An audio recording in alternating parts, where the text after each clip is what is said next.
Hello everyone, welcome to Stop Diabetes Insight today. It's hard to believe, but it's already November. It is. I don't know where the year has gone, seriously, but I'm so excited because we're entering the holiday season.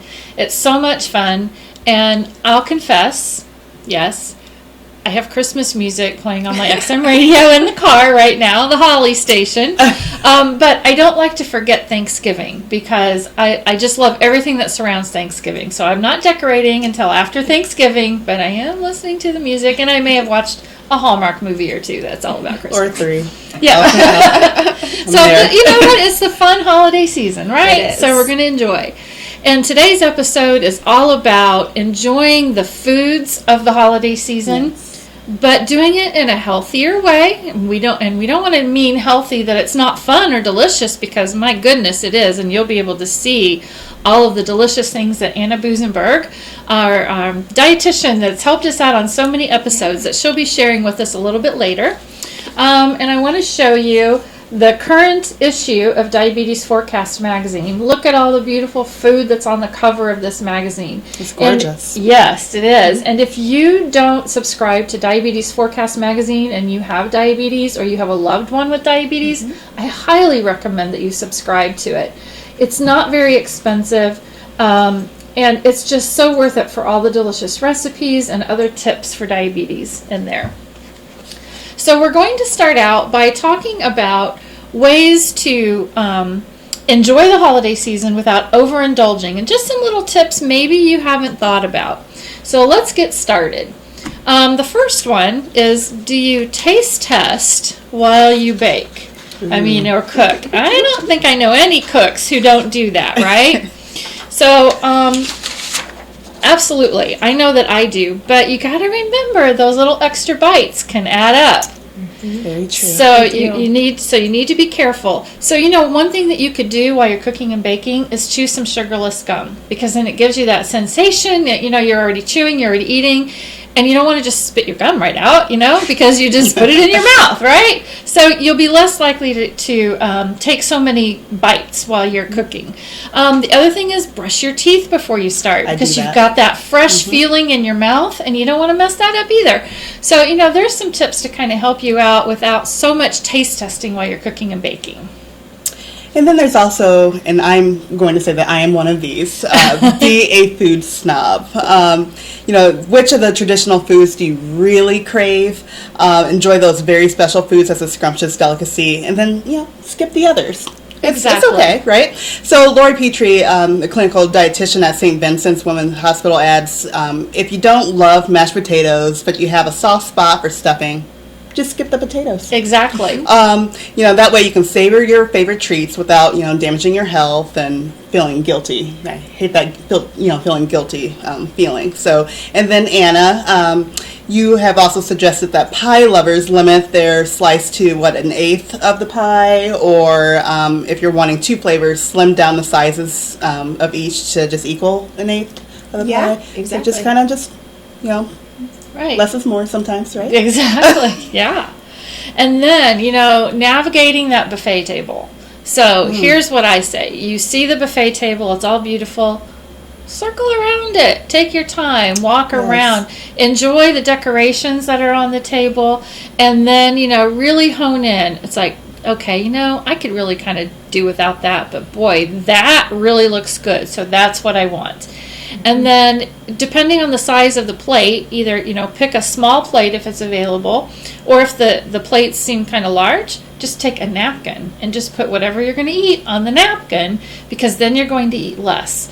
Save, if this is a dinner buffet table, you may need to eat a little more, but if it's an appetizer table, you want to save your time, your calories and everything for the main meal. And then you're there to visit with people. So get your snacks and then go into another room and start talking to people. Yes, and also just as important, do not skip meals. Lori Petrie. It's so tempting to do that. It is, isn't it? It's so tempting. Yeah, Lori Petrie again at St. Vincent's Women's Hospital advises that skipping meals to save on calories or for the splurge at a party just doesn't work. It will result in higher blood sugar, and then there's a higher tendency to just overindulge when you get seriously, hungry and those cravings start setting in. So don't skip meals. Don't skip meals. Go ahead and eat your 3 regular meals is what I have heard. Yes. Okay, now alcohol. Alcohol tends to be a part of a lot of celebrations, but for people with diabetes, it can be very sneaky in a number of ways. So distilled spirits have no carbs that we have to count, but those mixers you put with them, they are loaded with carbs. Liqueurs are very sugary, so therefore a lot of carbs. Dry wine has fewer carbs than sweet wine, stands to reason.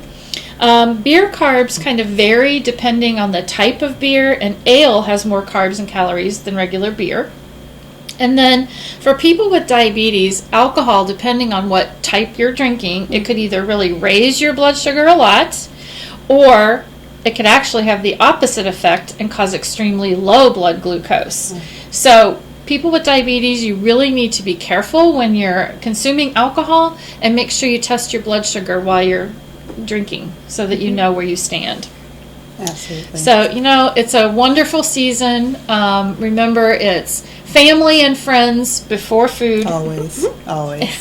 And, enjoy the season, soak in the sights and sounds, but just be careful with what you're eating.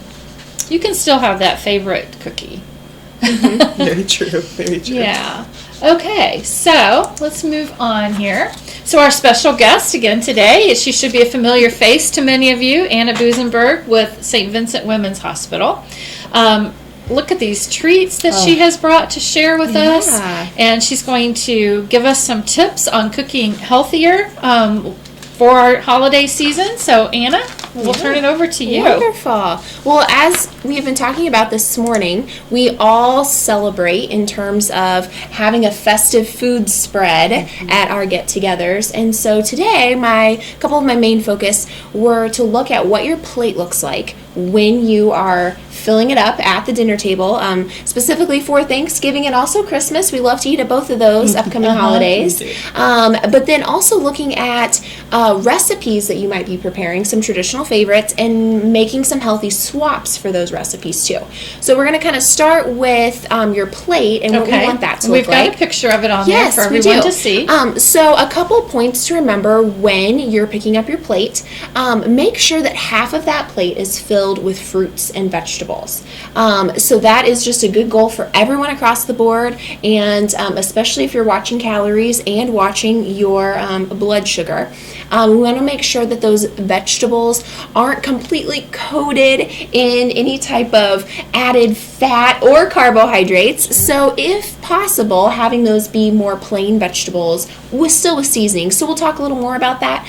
But even if you have your favorite green bean casserole dish that has the French's, fried onions, and the cream of mushroom soup and all that, it's fine to have some. Just watch the portion of it. So you'll notice on this graphic that the portions are smaller. So make sure that it's not the whole plate of green bean casserole, that again, you're kind of modifying it to maybe about a quarter of the plate of casserole. And then if there's also some cranberry sauce or some other fruit item or a salad, something like that would be great, because that's going to be lower in carbohydrates than any of those casseroles that we tend to make. So half your plate filled with fruits and vegetables. Also, in terms of some other vegetable ideas, I just like to throw out some other suggestions.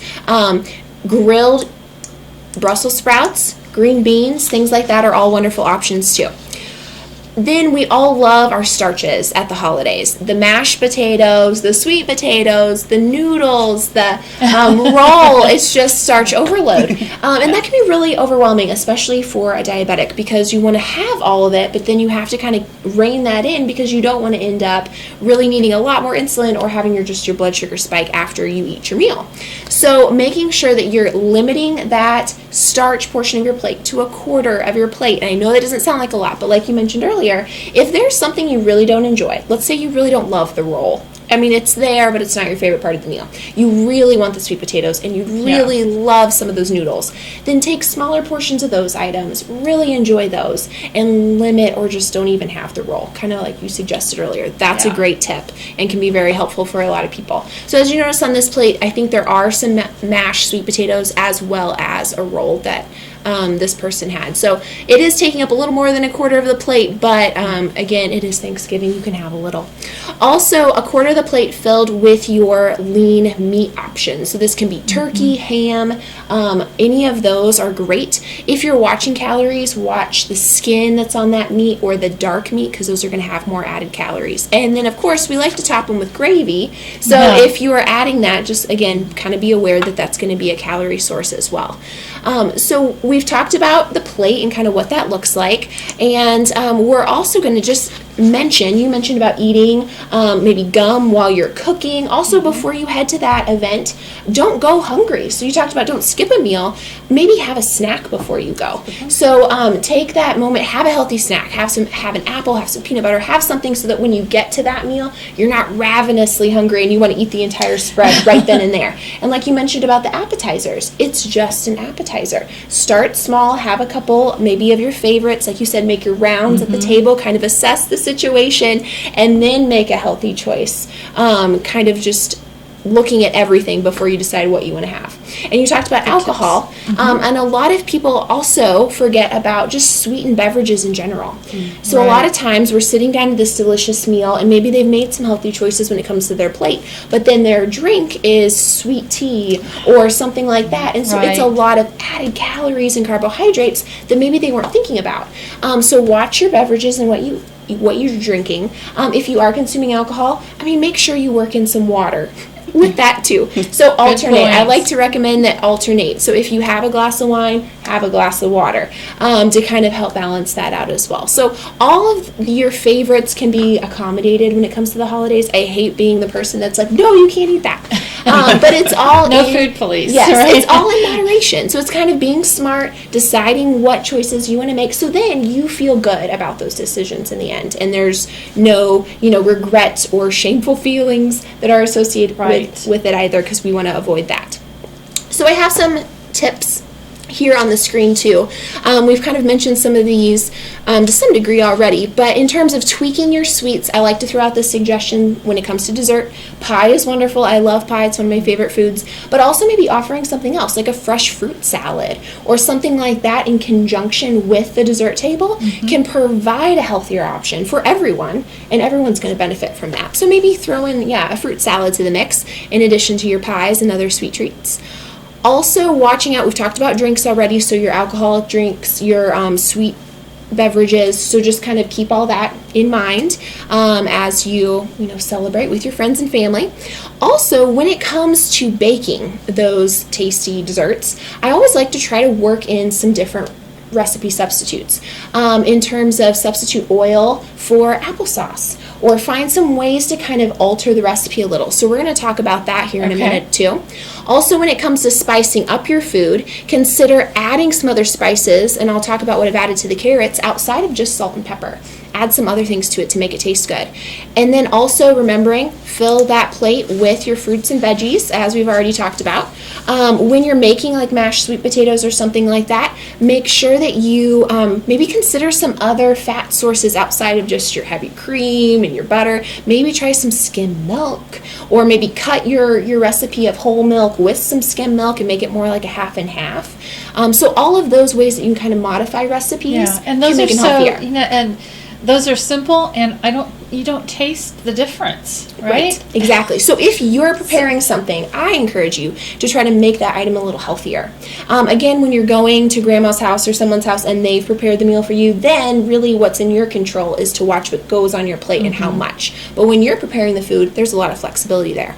In terms of that, you could also try swapping out some of your grain options and making those whole grains. So whole grain roll instead of just a plain white roll. You can either also work whole grain flour into your pie crust. It sounds kind of kind of different, or on a top of a crumble or something like that to kind of add some more fiber, and that'll help with your blood sugar control too. Yeah, whole grains are much better for blood sugar control Yes. than the whites. Definitely. So if there's a way you can work that in, that would be wonderful. Okay. All right, so I'm going to jump in and make sure we get to some of these food items that I brought with with me today. All right, so I wanted to talk about, some of these are my favorites. They're really easy. They're all simple to put together. This first one is cumin carrots. So you simply slice, you can use baby carrots. I sliced my own. I microwave them so that they get a little tender, and then I saute them or broil them in the oven. Okay. And toss them with olive oil, salt, pepper, and cumin, and that's it. And they take just a couple minutes to prepare. So if you are putting together a Thanksgiving meal, this is a super great low starch vegetable option that will take you less than 15 minutes to make. So you can put it in at the end and have it ready to go, and it's delicious. My husband loves it, and it's a very easy side dish to kind of complement the rest of And it looks so pretty. Yeah. You know, and there are a lot of other vegetables you can do that with, too. Exactly. I mean, even sweet potatoes. And, you know, they have... I love the tri-colored carrots because it adds that extra color. Exactly. And then the purple sweet potatoes because that adds some extra color. Yep. So, yeah. So anything that's putting color onto your plate. Because a lot of those starches end up being white, and we don't want a white plate. So we want any type of colorful vegetable, a green vegetable, orange vegetables, purple vegetables, anything like that to work them in is fabulous. And then I also brought with me some mashed cauliflower.